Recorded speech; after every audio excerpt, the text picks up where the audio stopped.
It's Platt, and today we try a beer named after a rabbit. That's next to Platt's Beer of the Week.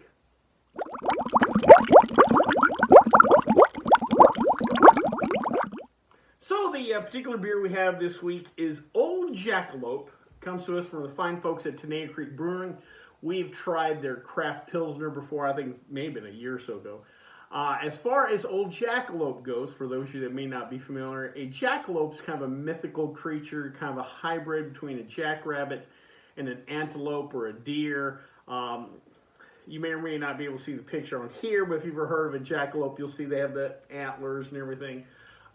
Big where I grew up in Texas, the jackalope, there are all kinds of t-shirts and knickknacks sold. This might be an homage to a bar that used to be on the strip called the Laughing Jackalope. Had some good times at that joint, let me tell you. A little background on Tenaya Creek. Tenaya Creek opened in 1999, was known as Tenaya Creek Restaurant and Brewery.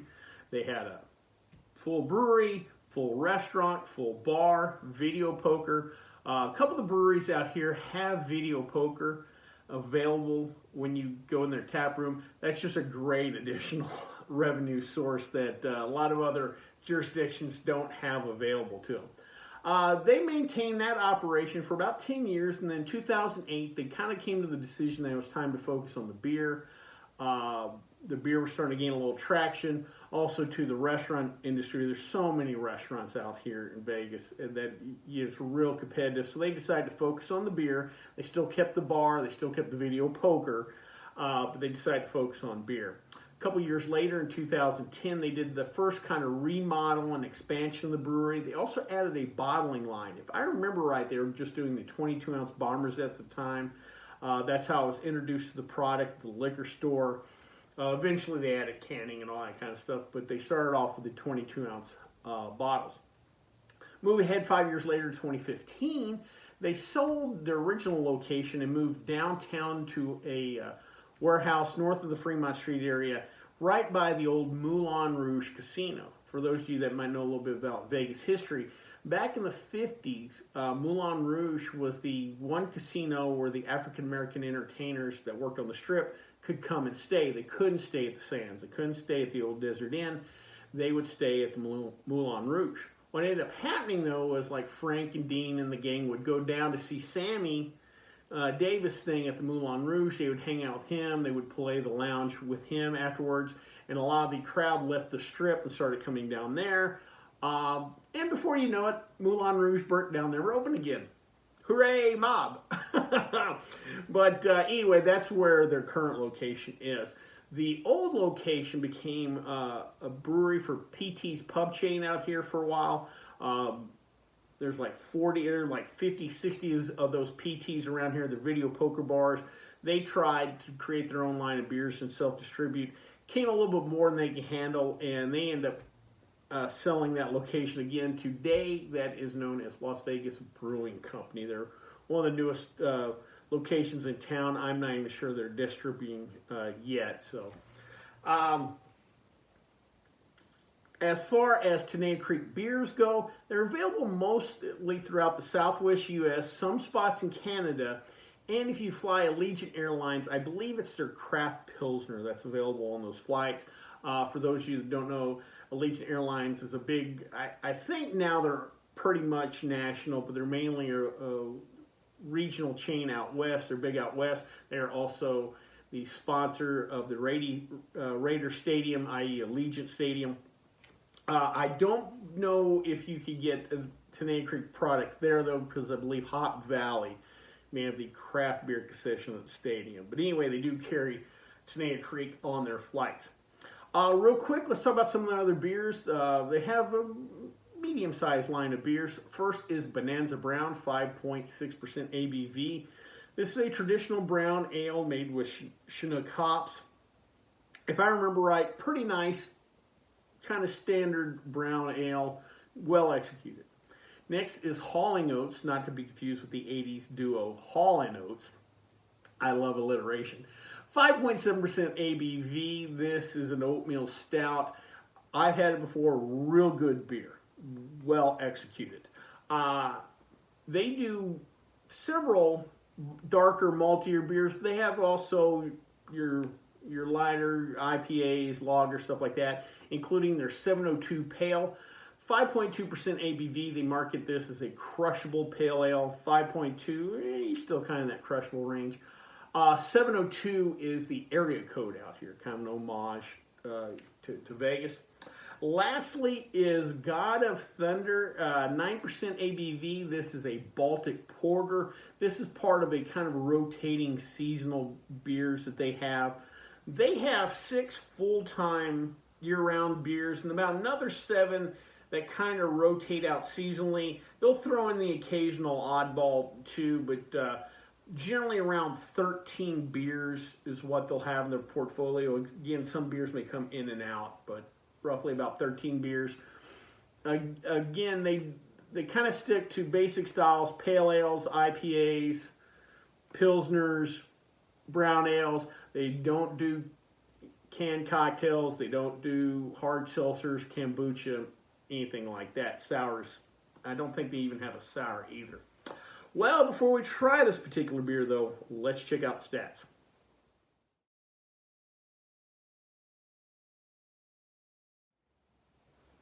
So today, real quick, I wanted to tell you why I specifically picked this beer or barley wine for this episode. I had a viewer, I apologize up front, I can't find in my notes your name, but had a viewer reach out and say they didn't necessarily want a specific barley wine for me to try, but just barley wine in general. Want me to talk about it. Kind of like through my notes, I really haven't touched on this style of beer too much in this Platt's Beer of the Week series. Years ago, like we're talking about like 2016, I think I tried one on a random video. The Snake Venom video I did a few months back, that's the highest ABV beer, out in the market. The base of that beer, before they started doing the freeze distillation, is a barley wine, but it wouldn't be considered a traditional barley wine. And so I thought I would touch on that, and he gave me the perfect excuse to do that. I just wish I'd remember his name. Apologize for that. Real quick, let's go over the stats of a barley wine. SRM 14 to 22. You're starting to get into the darker colors, but you can still see through it. If I held it up to the light, you'll still, be able to see. IBUs 40 to 60. I think that's for a U.S. style. We'll talk about the difference between U.S. and English styles. The English, I'm going to say more like 50 to 100 IBUs. Even though that number seems big, you're not going to pick up the hops that much on the flavor profile. That's just more for balance. ABV, anywhere from about 8.5% all the way up to the mid-teens. This is kind of where the name barley wine comes from, because we're leaving beer territory, we're going into wine territory as far as alcohol by volume. The body is fairly viscous, quite coating on the mouth. Carbonation, low to medium. You'll get a few bubbles, but this is not effervescent. You're not going to usually get a big head pouring this beer. The alcohol is definitely noticeable. It may start off as noticeable to a slight warming feeling. On the higher end, you could get the hot. Some people would say it's actually hot. Color, darker coppers going into a deep red, a little brownish hue. But again, it's not like some of the Russian Imperial stouts that are like motor oil. It's not like that, though. The main difference between English and U.S. style barley wines, the U.S. style barley wines tend to be a little hoppier. Also kind of a narrower range of colors and ABVs. The British have a little wider range of that, a little less aggressive on the hops. The first beer to market itself as a barley wine was Bass No. 1, all the way back in 1870. And again, the labeling laws were a little looser back then, and no one really frowned about it. Here in the U.S., it was Anchor Brewing back in 1976 that gave us the first barley wine, the old Foghorn barley wine style ale, which is what this beer is called too. The TTB does not want any confusion on is it wine, is it beer, or whatever. So they'll be called barley wine style ales. Well, enough about that. That's just a little synopsis. Real quick on this particular one, it is unique too. It's also aged in bourbon barrels. A particular bourbon is called Smoke Wagon. One of the few distillers we have out here producing a line of bourbon called Smoke Wagon. This gets aged in those barrels. Wanted to real quick point that out. All right, enough about that. Let's drink a big old barley wine.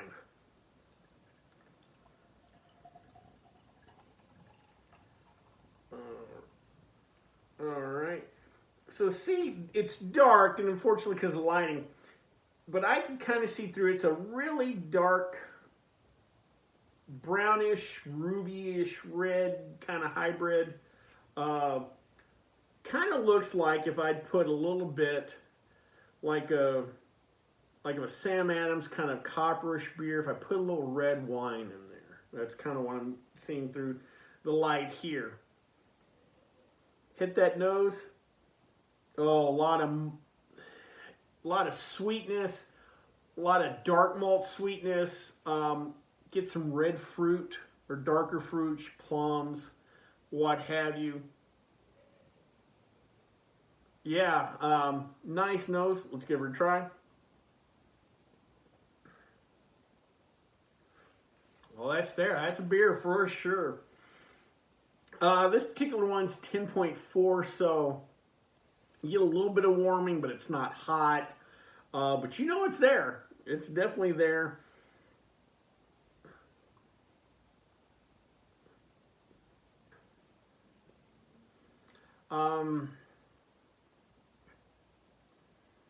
Kind of lingers on the back a little bit, but not a lot. Drinking something like this kind of puts you, in that mindset of where it's England, it's cold and dark outside. You go walk into a bar with a lot of dark wood, and it's dark inside, and there's a lot of warm notes. There's a little bit of spice in this beer too.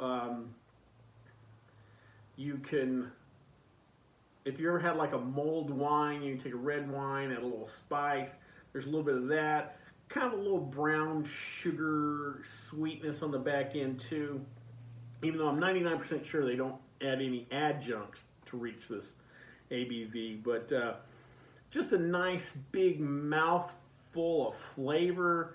Will linger a little bit on your palate. Very mouth coating.